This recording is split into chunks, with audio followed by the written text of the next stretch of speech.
Hello, this is Juan Sanmiguel. During the recording of the ongoing podcast, I misnamed Mort Weisinger as Mort Weisenberg. This was not any malice, Mr. Weisinger. It was just faulty memory. I haven't read about him in a while. He only came up in memory since the death of Jim Shooter, which we're going to talk about in this following podcast. But I apologize for making that mistake. It was irresponsible. I don't know who originally said the quote, but the greatest liar of all is memory, and that's what happened. Again, my apologies for making that error. My name is Jim Shooter, former editor-in-chief of Marvel, also Valiant and other places, and I have to say, Mark Who at 42 is great.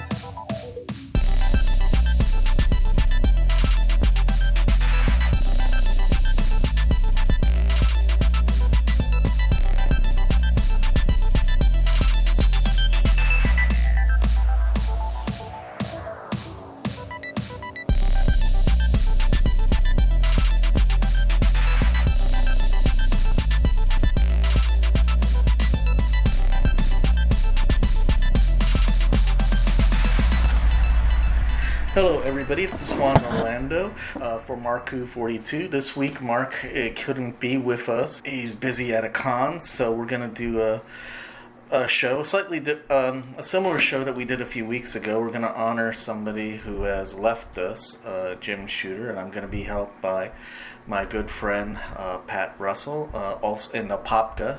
And say hi, Pat. Oh, hi. And I appreciate her help in doing this. We're going to talk about the career of Jim Shooter, who recently passed. We're going to talk about his history, his impact on the field, and hopefully it'll be interesting for all of us, and we'll have a fun time at it. So come back after the break. Come back to Mark Who 42's Look at Jim Shooter. Don't go away. Don't go away. We'll be back with more Mark Who 42 after this. Because the world needs another movie podcast. The Geekcast Radio Network presents for your listening pleasure the Cinema Geek. Hosted by Amanda, Kevin, Matt, and Dan. Each week we dive headfirst in the landscape of movies as we discuss movie news, play movie games, go in-depth on reviews, and even have a top 10 countdown or two.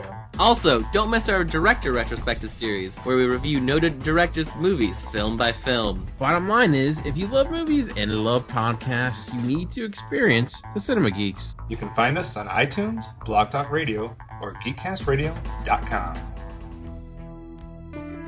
Get ready for the ultimate geek experience right here in the Sunshine State. Florida Geek Scene presents a full calendar of events and conventions. From anime to horror, we've got it all. Meet your favorite stars, find rare collectibles, and immerse yourself in your passion.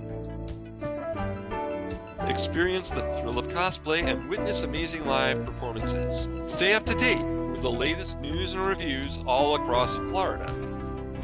Florida Geek Scene, where pop culture happens. Visit us online for more. Don't miss out on the fun. Join us at Florida Geek Scene. FloridaGeekScene.com. You are listening to Mark Who 42's Universe. Now we're back with Mark Who 42 with Pat, and we're going to be talking about Jim Shooter. So, who was Jim Shooter? What was his significance? Well, Jim Shooter is being claimed to fame. He was the editor-in-chief of Marvel Comics, and the editor-in-chief of Marvel Comics is the person in charge of the creative decision, and also has to be concerned with the financial portion of the comic. I mean, they have to do both jobs. Now, when Stan left, I believe in the early 70s, and until Jim came out around 1978, they had several people do it, and they were very good creative people. Roy Thomas, who in some ways was Stan's protege, Len Wein, who was a co-creator of Wolverine and the Swamp Thing for DC, I believe Archie Goodwin was one who did a lot of phenomenal work with Batman, but also did some stuff in Marv Wolfman. But a lot of these guys were creative, but they couldn't do the balance of the business side of it and the the creative side of it. They were great creatives. I mean, as I told you, they did a lot of stuff creatively for the books, but they were not. I mean, Jim, and we'll get to that at some point. Jim said that a lot of his predecessors didn't know what to do when they saw a balance sheet, and one of the things that Jim did was stabilize Marvel's financial situation. Marvel had a tendency to go late with books before his time, and one of the things he says, no, we're going to get all the books done on time, and we're not. And Marvel would do, if they were late on a book, sometimes they would just write a quick page to introduce a flashback, which was just an old comic that they reproduced for that issue. I think Doctor Strange supposedly did that a lot. In fact, I remember in the 80s, Miracle Man, the company which published that comic, they got flooded. And they were going to do that. They were starting to do that. They were going to use an ancient Miracle Man comic. It's hard to explain. And they did the intro, and the person says, then they do a panel and says, stop. We're not doing that. I remember back in the old days, Marvel would do that. We're not doing that. And do the flashback thing and pretend that we're doing a flashback. Unfortunately, we got flooded. Here's an old story. Enjoy. Jim, it didn't happen on his watch, and he got complimented by the distributors that he got the books done on time. That was one of the things he did. How did Jim get into comics? That was interesting. He studied comics when he was very young. In the sense that I think he was in a hospital recovering from something, and he just had a bunch of comic books, and he read it, and he tried to crack through the stories and tried to figure out what made them tick, what were the conventions, what were the things. And he sent a script to DC, and they gave him a check, or they contacted him saying, "Hey, this is good. Let's develop it," and sent a couple of scripts. Now, at that time, DC was run by Mort Weisinger. Well, we should ask me about Mort a little bit later, because he does play a role in Jim's development. But Jim worked with him, and they developed stories, and Jim worked at DC for a while and, established his reputation.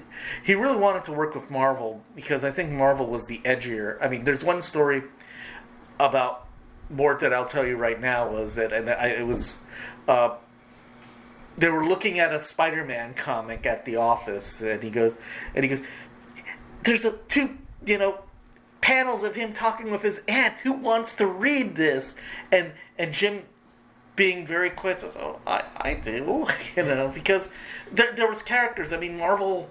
I think the big difference between Marvel and prior DC is that the stories tried to focus on the caper. Obviously they had to stop the villain or the villain's plot, and everything contributed to that.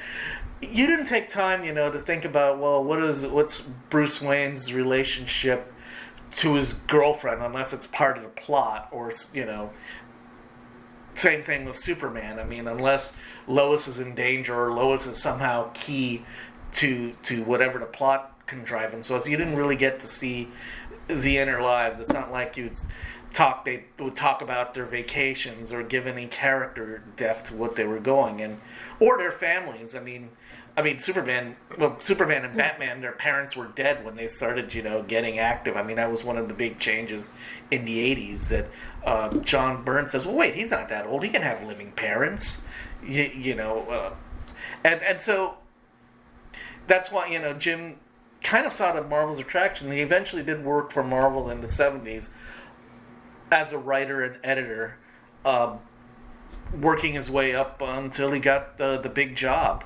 So he was pretty young when he started, though. Yes, no, he was a teenager, and actually that was one of the things. I mean, he was, unfortunately, I believe he was from Pittsburgh. He was definitely from Pennsylvania. His father was a steel worker, and they were struggling. And these checks that he was getting from DC helped, but I think at some point Mort asked him, "How old are you?" And he said, 15, 16, whatever. He was a teenager, definitely a teenager. I forget how young he was, but he said, "All right, when you come to New York to discuss business with me, we're going to discuss business in New York. You bring your mother, with you." And I guess we should talk about Mort. Mort actually ran Superman.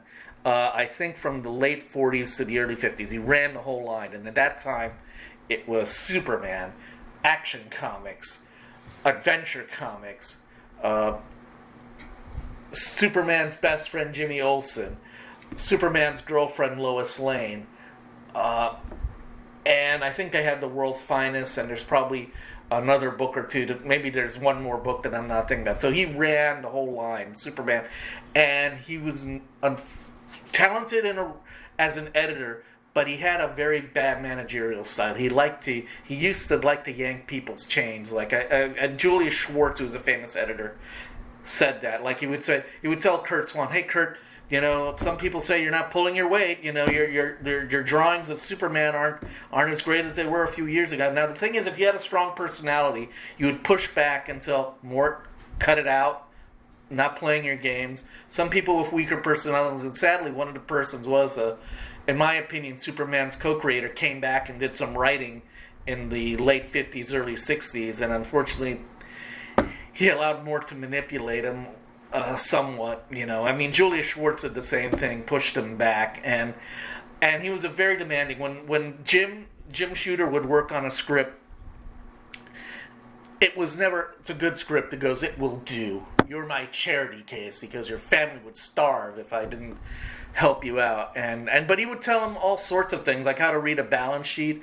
Apparently, he had a typewriter in every room because then that was a tax write-off or something like that. And the only sympathetic thing I could say about, I mean, obviously we're three-dimensional people, but I think he had a wife with a long-term illness, and he was trying to support her, and maybe that's why he did some, had the typewriters in there to keep, the money keeping to take care of her.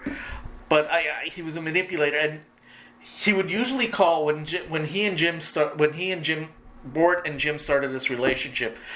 I guess they would have phone calls for writers' conferences right after the Batman show. I mean, as soon as Batman was over, he'd hear a ring and they would talk business on whatever he was working on at the time. And it came to the point that anytime he heard a phone, that he just he would just shake up. But that's nothing that comes good. Jim was shaking? Yeah, Jim would just have a nervous tick. He would when he heard a phone because, and Mort was demanding, but he did admit that Mort taught him on the business side, that you have to keep side of the business of it, which is what failed a lot of the previous Marvel editors, and even possibly Stan.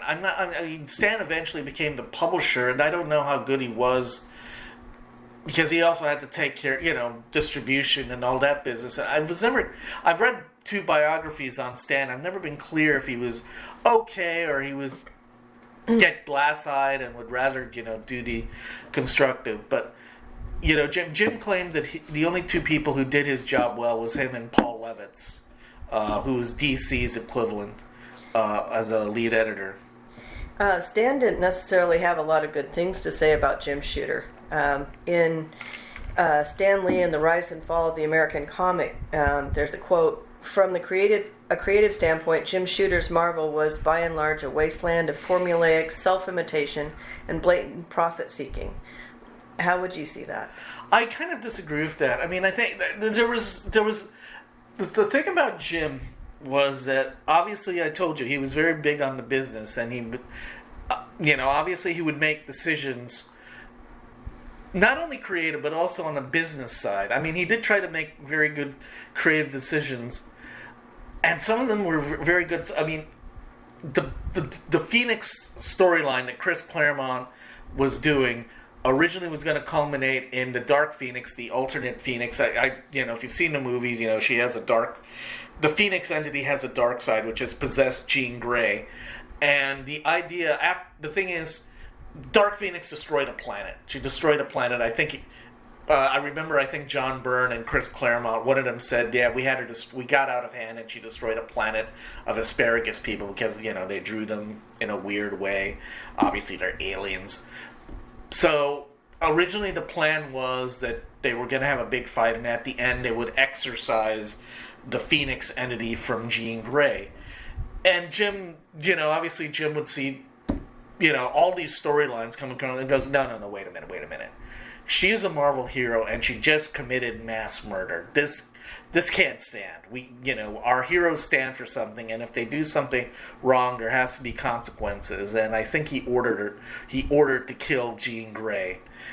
That was his call, and it made the X-Men was already super duper popular at this point under Chris Claremont writing, and definitely under Chris Claremont and John Byrne.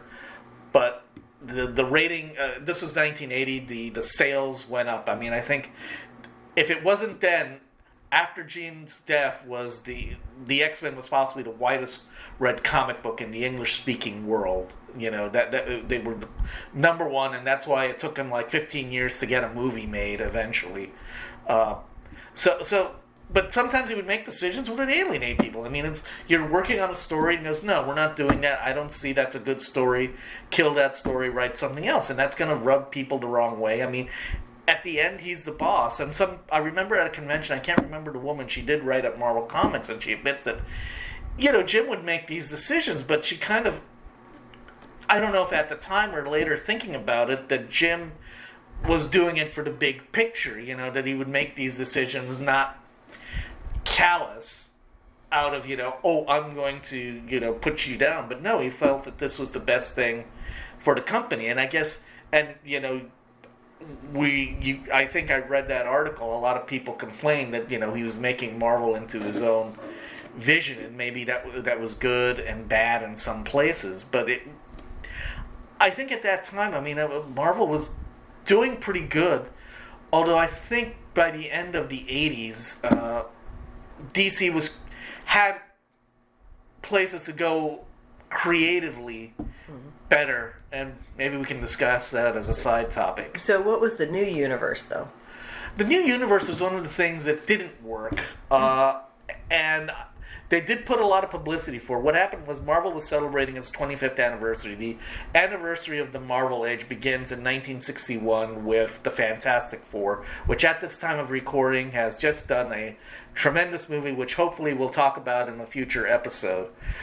But so the 25th anniversary, and obviously they were going to do a lot of big storylines. The Fantastic Four annual was going to be something spectacular. But I guess Jim Hannon, he wanted to do something new and big, and he thought, let's create a new universe. And if I recall correctly, and again, if I'm wrong on anything, please write an email, but your hate mail will be graded. They locked themselves in a hotel room and splashed around ideas and came up with the basic concept of the books that would comprise the new universe. There was going to be some type of big event which would unite everything, and you'd have these different characters, and we'd start a whole new universe, and they publicized it. I mean, I remember seeing the ads, the new universe is coming, or something along those lines. But it didn't catch on. I think looking back on it, I think people talked about, well, if you look at Marvel started very organically. They did Fantastic Four, and that was a hit. And then I think Hulk was next. And I don't know at one point they did a crossover. Then Spider-Man came out, and I don't know if it was the first crossover, but it was definitely the earliest crossover when Spidey tried to get a job at Fantastic Four. And it was just, hey, why not? I mean, why not have them all in the same playground? And in the space of, I think, 4 or 5 years, you then added all these other characters. You added Thor. You brought Captain America, which Stan did not create, but he figured out how to make Cap work in a peacetime environment, which was something that failed other writers. Because his book got canceled after World War II, and they couldn't even resurrect him during the Korean War. That revival flopped. But, so Stan established the universe, and it was a timely thing. And I don't know if retrospect, maybe they did too much too fast, and it just didn't catch on. They tried to do some things like bring in talent, like John Byrne. They got to do one book on it, and John was a very big talent. I mean, DC's got him to do their Superman reboot, but it just fizzled, and it was kind of a black mark on Jim's tenure. But weren't the Secret Wars successful? The Secret War, but the Secret War was a promotion for a toy line. Mattel Kenner had big success with their DC toy line, and Mattel wanted, hey, we want that.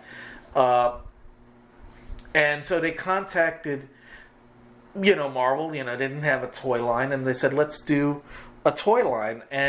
But the thing is, the problem is they felt that most of the Marvel characters were not as widely known as the DC characters. I mean, at this point, this is the mid-'80s, so obviously the Superman movie had come out. People knew who Batman was, and also the DC characters had been on the Super Friends cartoons for years at that point, and then in reruns from original broadcasts. So he felt Marvel, with the exception of Spider-Man and the Incredible Hulk, I mean, the Hulk had a 4-year TV show, they weren't known. So they said, could you do us a comic to focus on these characters, and we can and do these toy lines. And Jim took it upon himself to write it. Now the thing is, at that point, he also had broken up the various kingdoms of Marvel. It's like, okay, we'll have one editor, or he will have one group of editors or a team work on all the Avenger-related books. John Byrne has got the Fantastic Four. The Defenders is all the odd books, and of course Chris Claremont was doing the X-Men, and any X-Men related title would be under him, or he'd be at least advised to work on. So the thing is, he felt he couldn't ask Chris Claremont to do this thing, because they were going to have as many of the heroes as they could, and that would get John Byrne angry. Well, wait a minute, I don't want Mr. Fantastic doing that, or I don't want the Fantastic Four doing that. So he felt, okay, wait, I'm the boss, and this is extra work for him. I mean, he said he'd be working on scripts like really late at night, typing it up in his apartment, to make sure that they got on time. And in fact, towards the end of the books, they were really coming on a tight deadline, and he told the artist team, let me look at my notes, Mike Zeck and John Beatty, they were really on a deadline, I think either for the last book or one of the last books, and he goes, okay guys, you're going to get a hotel room, you're going to order room service, everything on the company's expense, just work on that, lock yourselves in a room and just work on those pages, get those pages done on time, do what it takes, and focus on that. And so the premise of the Secret Wars was an object appears in Central Park, and most of the heroes converge on it, and they are then teleported to this foreign world that is created by the Beyonder, and also a bunch of supervillains and a bunch of other people. This world was assembled from different worlds, and I forget which city. They took a part of an American city and put it there and turned some people into superheroes. One of them was a new version of Spider-Woman. We'll get back to her later. And the idea was, okay, so all the comics had everybody converging on Central Park. And in the next issue, supposedly everything had changed. Spider-Man got a new costume. The Incredible Hulk had a broken leg. The Thing had disappeared and now was replaced by She-Hulk. So all these things changed within a month, and we didn't know what happened. But that story would be told in a 12-issue miniseries, so we would find out how all of these things happened with it, and they would be fighting all the big villains, Doctor Doom, Doctor Octopus, an even amount. And then it got complicated because the X-Men, who are mutants, decided to form their own team and do their own thing. And it was just, I think, one of the best superhero conglomerations. Also, this is the first big event. I mean, Crisis on Infinite Earths was either going to happen after or very close, or they were very close to each other. And I think after that you had the big summer event where there would involve all the characters in your comic line, or at least as many of them as you could. I mean, the sales were pretty good. I got a note here from the Secret Wars. The market share went up. Marvel's market share went up to 30 to 70%.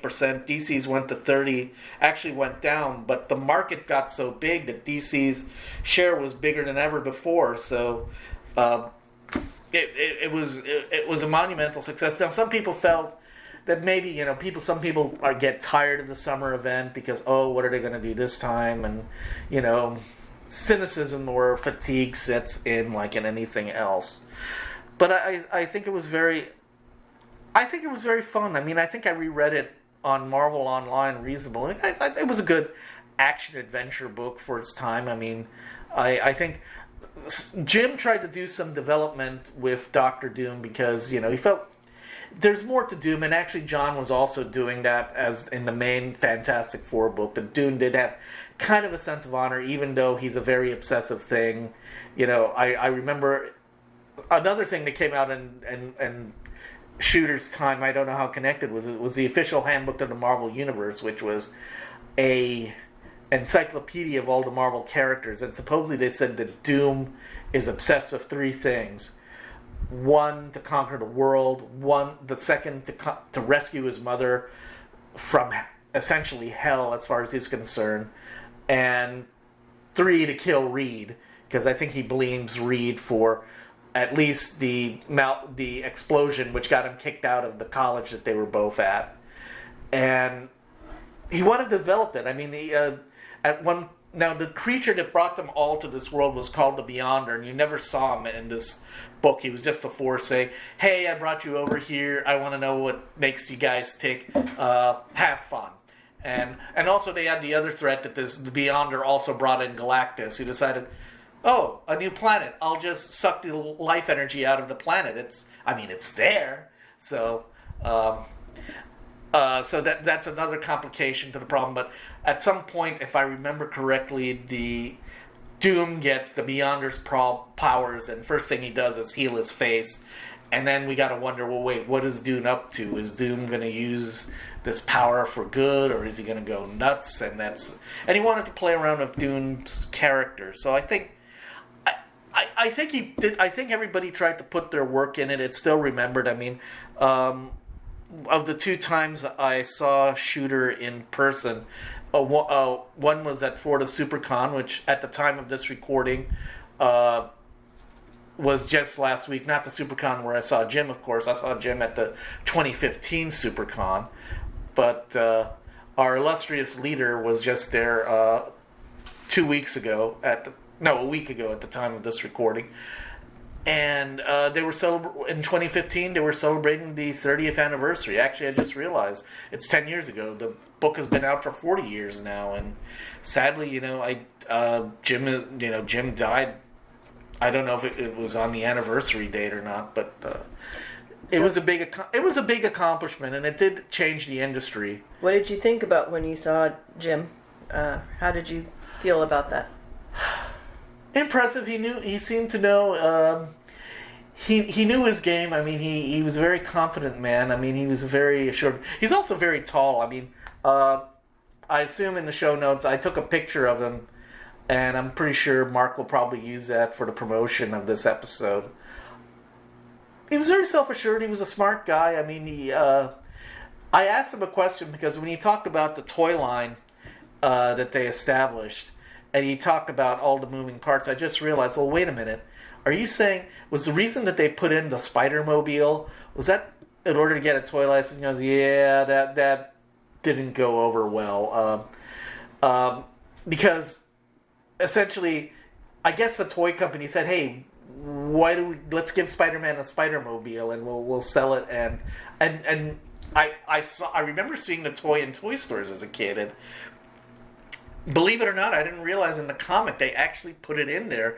Now, remember, Spider-Man lives in New York, and a lot of New Yorkers do not have cars. I mean, and he had an apartment in Manhattan in the 80s. Well, this would have been the late 70s, but the gimmick was that supposedly the people who manufactured a clean engine wanted Spider-Man to build a car around this engine, and so they could promote their ultra clean engine. And so Spider-Man gets with the Human Torch, who's a hot rodder, and they build a car. And then one problem, Peter doesn't know how to drive because he's a New Yorker and only had a motorcycle, and that was a complicated. And they kept busting it up. They found out it was part of the supervillain's plot. Spidey accidentally thought he was driving, and he ran it over it fell into the river. and it just got busted up, and then somebody hacked into it and turned it against Spidey, and he had to deactivate it and turn it off, and eventually, during the battle, it got destroyed, and he webbed it in front of the car company's window and says, "Hey, I'm done with you guys. I'm sorry, it's not going to work out." But that was you admit that was Jim told me, yeah, that was an initial toy license with whoever the editor was at the time, and it didn't work out as great. I mean, I don't think the creative team were too crazy about, why is he going to have a car? He's in New York. He probably takes the subway if he has to get somewhere. Well, he does swing too, right? Well, he swings. Actually, somebody made a thing. There's only certain parts that Spidey can swing. I think they made a joke about that in the first new Spider-Man movie that was done under the MCU. I'm blanking out on the title. I know it was a home. I forget if it was. It was the one which had the prom in it and had Michael Keaton as the Vulture, because I think there's a scene where he tries to web and there's no large buildings around. Somebody said, okay, in this section of New York, Spidey can swing around no problem, but if he's in this part of the city, that's going to be a thing. So you saw Jim twice. What was the other time you saw Jim? I saw him at the 2001 WorldCon in Philadelphia, and it was the DC versus Marvel rivalry, and he was there with Len Wein, who was one of his predecessors, and Robert Greenberger, who was... I knew him mainly from working on the Star Trek comics, but I assume he must have worked on other comic books in DC. I don't know if... I assume he must have done some work for Marvel since... Well, yeah, all three of them worked for both companies. And they were talking about the difference. I mean, I think both Jim and Len kind of said that, you know, at DC, at least in the 60s and 70s, I think if you showed up to the office, you were expected to dress properly with a tie. And I think if you went to Marvel, I think it looked you would think they were painters or something, or you know, very, very casual. Stan was kind of casual, though. If you see pictures of Stan in the 70s, he was doing the kind of the jacket thing and his mustache. I mean, if you saw if you saw Avengers Endgame, the Stan Lee cameo, they had Stan as he looked like in the 70s, and what I saw in pictures, it was very 70s style. But they talked about that, you know, even though there was a rivalry, I mean, they were all in New York at the time. I mean, now I think they've moved over to Los Angeles.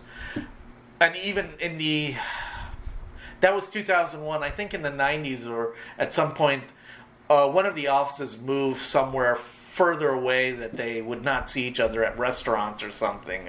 In New York? Yeah, New York. They moved, I forget, it might have been DC. So they would meet for lunch and stuff? Oh, yeah, no. Actually, in The Adventures of Cavalier and Clay, I think they talk about, and this was in the 40s, I think you could see, you know, they would bump into each other for lunch and, you know, stuff, because, I mean, New York is a very compact space, and, you know, at least the executives, I mean, the thing is, most of the artists and writers would probably work at home on their typewriters. They wouldn't go into the Marvel offices, you know, to do their work. They would just probably go in to turn in their work and do their things. But, you know, if some of them had to go up, and then would go for lunch. I mean, one of the funny stories, I don't know where Jim told it, he got a phone call from Jeanette Kahn, who I think her role was publisher. Not just, and that's above editor-in-chief. And she says, hey, let's have lunch. And he goes, okay, let's have lunch. And they had lunch, and she says, let's do some crossovers between the two companies. He goes, really? You want to do crossovers? And they hammered out the deal over lunch. And the thing is, this would have been, again, during his tenure. Now, in the 70s, they had done a Spider-Man Superman crossover, and supposedly they had a bunch of lawyers draw up that deal, you know, to make sure everybody got respected. I mean, I think it's probably like the nearest comparison I can think about was the deal they made to have Warner Brothers and Disney characters on screen for Who Framed Roger Rabbit. I mean, I think it got to the point that neither character... I mean, the two big incidents of that is Daffy and Donald and Bugs and Mickey. And I think they I think supposedly they even line counted that nobody got more lines than the other, that it was evenly balanced, and I think that happened but no, they agreed and they did a couple of crossovers and it was fun. I mean, obviously you could get a lot of, if you write a good story, you can get some sales from that and from both companies, and obviously it's what the fanboys want. I mean, I shouldn't say fanboys, the fans. Fanboys conveys a different image of what's going on. The fanboys is a specific kind of fan. I think fans just, imagine, hey, wouldn't it be cool if the Hulk and Batman met together? At least that was one that I remembered that came in a crossover, and they did another Spider-Man. I know they did another Spider-Man Superman crossover, because at that time those were the big iconic characters of both companies. Harlan Ellison seems to have popped up in a lot of places. What relationship did he have with Jim Shooter? Well, I think I brought this up when we did the pre-interview of this, because I'm a big Harlan fan, and he saved my. I honestly think I wouldn't be here if it wasn't for Harlan. I know that might sound dramatic, but he told me a message that I needed to hear, and I didn't become a clone of his because I still believed in God afterwards. So. But no, the thing about Harlan and Jim, the big thing was, Harlan was interviewed by the Comics Journal, which was a big magazine at the time covering. I don't know if they're still in print or not. They may or may not be. But Harlan did an interview, and he talked about this, that, and the other thing. And they talked about this guy, Michael Fleischer, and Harlan gave him a compliment that used an expletive that we can't use in this interview. But he thought he was complimenting because Michael Fleischer was not only doing comic books, but he was also doing thriller books. But Michael Fleischer saw what Harlan said as libel, and he thought it affected him getting work. And so he sued Harlan and the Comics Journal for libel. And it was a big lawsuit. I mean, Harlan thought he almost would lose the house to defend himself, or if he lost it. But Joe Straczynski came up with doing a Harlan Ellison roast to raise money for Harlan's lawyers, to pay off the lawyers, and the case, Harlan won the case eventually. Now the thing where Jim comes in is, at some point, and this I'm foggy on.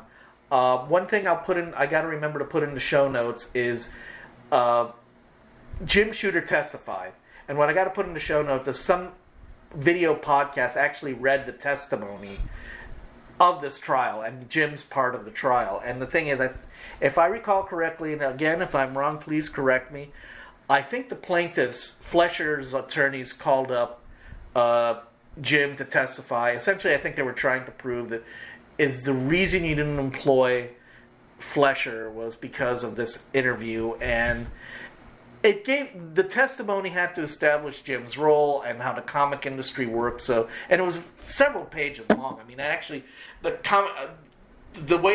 comic journal after the trial published all of these transcripts. They published Harlan's testimony, Jim's testimony, but they made a caricature of Jim because they felt that whatever flaws there were in Jim's editorial style was laid out to bear, because he had to explain, his job and his role, and why we did pick Fleischer over other people for other assignments, which supposedly Fleischer would be good for. And he didn't come out. A lot of people felt he didn't come out. Again, I will probably put the notes for the podcast, which actually, the two podcasters on this show, I think it's called KFAB, and I'll search for it as soon as this recording is over to give to Mark to link it up if you want to hear about that testimony. But that was the whole thing, and Jim didn't come out, and also I think that was close to the end of Jim's tenure with Marvel. When you say he didn't come out, you mean he didn't come out looking very well? Yeah, he didn't come out looking very well. Another negative thing, and I forgot about this in Wikipedia, and I feel bad doing this at maybe what I think we're closer to the end at the beginning. I regret I should have done this in the beginning, was homosexuality, and this is again the 80s, a darker and a badder time, was not shown in Marvel in a positive light. there was, I think John Byrne, he created a Canadian superhero called North Star, and I think he always had intended him to come out as gay. But I think Jim nixed that idea. And earlier than that, I think Jim had David Banner assaulted by a man in a YMCA. And I don't know if Jim was the editor or he actually wrote that book or rewrote that book, and he was connected with that assault. So, and you could argue, could they have done? Nobody was. To be fair to Jim, looking back on it, now that I'm thinking about it, I don't know if there were any openly gay characters in either companies. I'm trying to think right now. Nobody comes to mind. But at the same time, Marvel wasn't doing that kind of book. I think DC had a little bit more creative room because they had some oddball books like Swamp Thing. Swamp Thing is a horror book. It's not really a superhero book, although he occasionally the Swamp Thing character interact. But the Swamp Thing in the 80s was big because Alan Moore from England did some incredible storylines, playing with superheroes, playing with horror tropes, and you could experiment with that. And I don't remember if any of the mainstream superhero comics dealt with that. And unfortunately, Jim may have been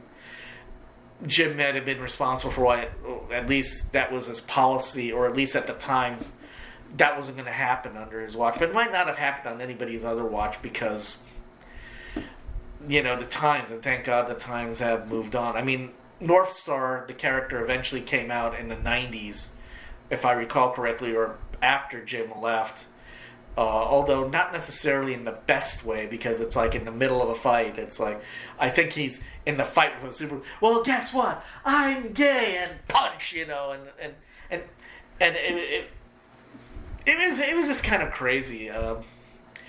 But that was something I just remember. I was when preparing for this podcast. I was seeing that. I was seeing that was one of his criticisms that also people took up with him, besides also his editorial style. And also, I mean, people were probably sensitive because that was in the midst of the AIDS crisis. And, I mean, the government, at least the federal government at the time, was, not taking a more proactive stand on it. And it was mainly... So it was a sign of the times. So, even after he was, I guess, fired from Marvel, Jim was a very prominent character. As you said, you saw him a couple of times in different conventions. Do you have any final thoughts about Jim?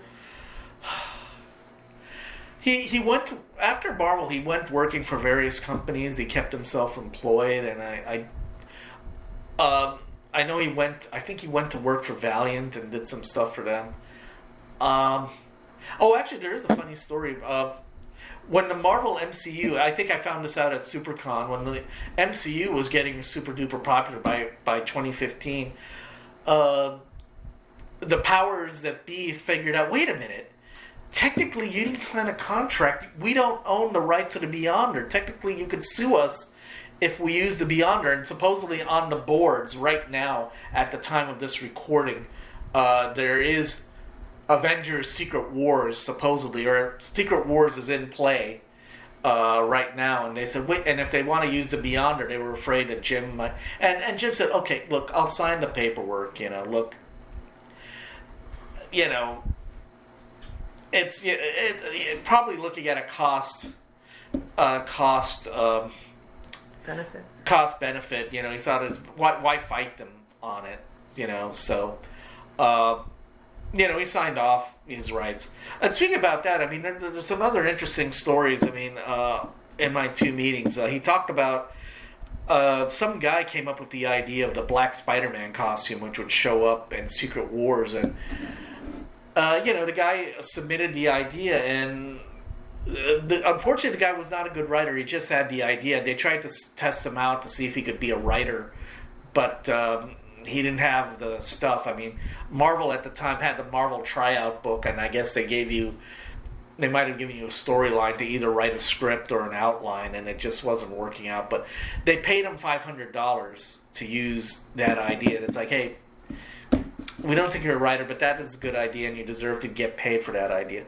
He also he created the Epic line. I think some creators came back to ask, hey, could we do creator comics? Now, the thing is, if you don't know, Marvel was a work for hire. If you wrote anything you created for any of the main superhero books, Marvel owned. And I think somebody once said that if you signed the back of a check that Marvel signed off, you're essentially signing off your rights legally if you cashed that check and had to sign the back of it. So, but he said, well, wait a minute, let's talk about creator comics, and created the Epic line, which I don't think lasted very long, but it did allow creators to do their own stuff. Chris Claremont, I remember, did a version of Robin Hood, and he owned all the rights. He tried to get a movie deal, it didn't go anywhere, and it didn't happen. So, but they owned the rights, and it lasted. I mean, I would see ads for the Epic line. They promoted it. You would see ads for it. And they would do, I mean, one of the things, Frank Miller worked on Daredevil, and then he did a book for DC called Ronin, which had nothing, the book Ronin had nothing to do with the mainstream DC universe. It was a story about, it was a science fiction story about a boy dealing with cybernetic powers and imagining a Ronin. I'm trying to remember, I have the copy of it. But they wouldn't give Frank the rights to do this independent story, and I think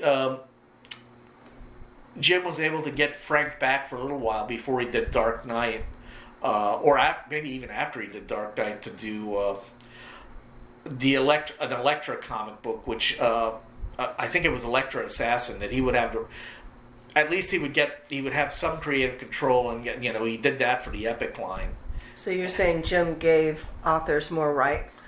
Yeah, I mean, he did create an incentive program which had mixed results. I don't know if they carried on beyond them.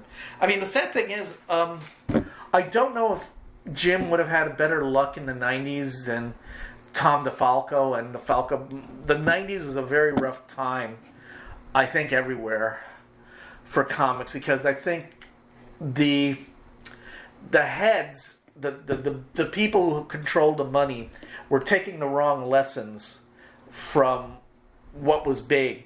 The Dark Knight, Watchmen, Swamp Thing. They said, if we just go dark and grittier with everything, we'll make gobs and gobs of money. And that necessarily didn't work. They tried to do that in a different. They tried to do that, and it just backfired. I mean, and also Marvel was having competition. A lot of people who, when the creative incentives either went away or disappeared, or the creators weren't satisfied with them anymore, a bunch of them decided to create their own company called Image, where they were to own all the rights for their books. And Image Image is still around and still gives creators rights. They were not, but they made a big splash, and it was the first time you could say that maybe it became a big three. I don't know if Image's share. They did have a big share for a while. I don't think they were able to maintain it, but they're still around, and I mean, that's where The Walking Dead came from, and some other popular comic books which have been turned into movies that are not the DC incentive. So I don't know if Jim would have had the same problems, because he left in '87. He got fired, new management, but because new management, New World bought Marvel. So would Jim have had better luck? Would Marvel be more stable? I mean, for a while, they actually Marvel decided to do a weird reboot, and then they decided to take it back, which didn't work out. Didn't work out. I'm trying to remember what that storyline was, but they fixed it. But I remember, I think somebody asked Jim what he thought was the big problem with comics, and I'm looking over my notes. I think he seems that I think he did want to focus on the writing, more, and I think he felt they were focusing a little bit more on spectacle. Although there were some writers he respected for some of the stuff. I mean, I think to me, there's a special kind of character who can do a good superhero book. You've got to have the right balance of action and characters, and try to mix a little humor. Peter David mixed in the humor with it, and he got the right. Mark Waid, I think, also does the same thing, and Jeff Johns, who mainly has done DC work and mainly known for his work on the Green Lantern line, I think did a good balance on it. Did a good balance on the action. I mean, obviously, most superhero books, you've got a superhero, there's something going on that he's got to solve, a villain from a plot that he's got to stop and prevent, or try to help somebody, try to save somebody. But sometimes you try to focus too much on the action and maybe not enough on the character, finding out, what... So you think Jim inspired some very good writing and some very good art? Yeah, I think, I don't... It's hard to imagine what Marvel would have been like without Jim. I mean, I think there was an energy, there was a funness. I mean, the X-Men was... as I said, Chris Claremont's X-Men, which put Marvel on the map and put the X-Men on the map, was the... I don't know if it would have been the peak. Now, there were some decisions. One of the things I didn't like, and I think it was under his tenure, was they brought back Jean Grey because the X-Men was doing so well, but these were the new X-Men, Wolverine, Colossus, Storm, who came in the 70s. But the characters from the original X-Men, Cyclops, Iceman, Jean Grey, the Beast, Angel, were still around. And somebody said, well, wait a minute, they're X-Men. Why don't we have a book just about the original X-Men and their exploits? But, well, Jean's dead.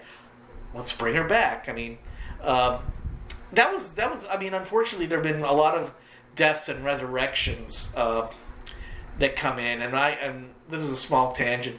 I think one of the reasons is, you write the best. They kill off the Green Goblin, and it's like, oh, this is the greatest Green Goblin, and we'll kill him off at the end, and then somebody says, well, wait a minute, I got a great Green Goblin idea story, and it's nothing that's done before, and you resurrect him, or you get somebody else to take his identity, or something. I think with villains, heroes might have some plot armor. There's some heroes that stay dead. They brought back Barry Allen's Flash, but then again, they haven't brought back the original Captain, the original Marvel Captain Marvel, who is Mar-Vell and Alien, has not come back. And actually, that was also, Jim, the death of Captain Marvel, who died of cancer. It was a very poignant story that, there's some things that superheroes can't beat. And I think that was definitely, that was late 70s, early 80s, because I remember reading that book. If I'm wrong about that, just send me a nice letter and we'll fix it in post. But so even though Jim might have had some negative management styles that he learned from his mentors, he'll be remembered in a positive light? I think unfortunately, I think with Jim, it's going to be he did this, and people are going to do this. He did this, but he's a polarizing. I think he was a polarizing figure when he was running the company, and obviously after. But you know what? We liked him. At the 3 times I saw him, it was always packed to see him. I thought it was nice that, I don't know if WorldCom had invited him because he was close by. He grew up in Pittsburgh. I don't know if that's where he went and hanged his hat after he left Marvel. Or it's just, oh, hey, Len. I know Len was kind of into science fiction fandom, and I saw him at a lot of WorldCons. Maybe he just said, hey, Jim, why don't you come over to WorldCon and let's give a talk about the good old days. Oh, funny story. Not only were they used to do Marvel, and DC used to do softball, and apparently at some point DC hired some Mets baseball players to come and try so they could maybe win a few games during the softball tournament. It was just... Between Marvel and DC? Yeah, Marvel and DC. I think that was an era... all the comic book companies have moved out to LA, and I think that was an era of creativity and fun. There's some interesting comics being done now in the main comics. Although, now they're being overshadowed by these tremendous movies, which are tremendously successful. I mean, and Jim, in some of these comics, is mentioned. He's probably mentioned, and he helped develop. What are stories? Maybe I can finish off on this story that Jim. I guess he was editing the Avengers, and one of the regulars in the Avengers was Hank Pym, aka the Ant-Man, aka Giant Man, aka Goliath, aka eventually Yellow Jacket. And during the Yellow Jacket tenure, he was trying to make him work because he never thought that the character, even when he was Giant Man, he was always getting knocked out, and he wasn't part of the action. People didn't know what to write. And what was interesting was that he at that point, Hank Pym was married to Janet Van Dyne, the Wasp, who was an heiress and was doing a successful fashion line, and it just wasn't making sense. And actually, he was on an airplane, with these comic books and taking notes on the scripts, and he goes, "Hey, those are comics. Those are interesting." And he goes, "Oh yeah." The guy sitting next to him said this, and he goes, "Who are you?" And he goes, I think he was a psychologist or a marital therapist, and he talked about the dynamics of the Hank Pym, Janet Van Dyne, and it would not. He says, "Oh, this is bad. This is a bad relationship," and he decided to break them up in a very violent way. The Yellow Jacket was getting very irritated, and at one point, Captain America had talked down a villain. "Hey, chill out, stop attacking us," and then Hank Pym didn't know this and just fired her behind the back, and escalated the situation. And they were going to hold them, investigate, "Hey, that's not cool. We got to investigate you, whether you should still be on the team or not." And he came up with this insane plan of building a robot to attack the Avengers, but he knew where the secret button was to shut down the robot, and he thinks this would restore his rep with the Avengers, and it didn't work out. And Janet is telling, "This is an insane plan," and I think there's argument of how the script was written and edited, because he says he gives her a really big whack at Janet, literally blackens her eye, and they didn't realize. They argue whether the artist took the direction, because I don't think everybody was kind of shocked at how intense it was, including the people, Jim, and I don't know if he co-wrote that with somebody. And it set an interesting line of comics that I read, because eventually, Hank walked out on the Avengers and then got into trouble. He got framed by his archenemy for treason, and it was a very interesting storyline. But then he would get these letters, because he didn't think anything was happening with... nobody was talking, or he didn't get the impression that anybody cared about the Hank Pym-Janet relationship. But then he would get letters saying, "Hey, why did you break up this marriage?" And it's like, nobody cared about this marriage? I think he talked about this with Stan one time. He goes, "I got a lot of letters like that when I did things on the Spider-Man book. Don't worry about it." And it's like, it is kind of weird how fickle the fans could be. You think they don't care about something, and then you just change one thing. But that was Jim. I think he was polarizing, but I think you cannot look at the history of Marvel Comics in the 80s and not discuss Jim Shooter. It's impossible. He is linked with that. Well, thanks for telling me a little bit more about Jim, and I know everybody else will be enjoying this podcast as well. And thank you for helping make this podcast. I probably did a lot of the talking, but I think having you around made it interesting, and hopefully prodded a lot out of me. I want to thank everybody for Patty. She's a fine person, and she helped me out. We've been very close friends for probably too long, or not long enough. Since Miami. So I appreciate her help in trying to make this podcast, because I don't know if it would work if my housemate tells me, "No, you need somebody to bounce off of." I don't think it would work as a solo act, but maybe this was a solo act. So, thank you from Juan in Orlando for Marku42, recording this episode from Pat's house in Apopka. And we'll see you next time. Hopefully we might be talking about superhero movies in the future. You've been listening to Mark Who 42. Your hosts, Mark Baumgarten, Vicky Jakubowski, Juan Sanmiguel, and Zion Quiros. Mark Who 42's universe is produced and directed by Mark Baumgarten.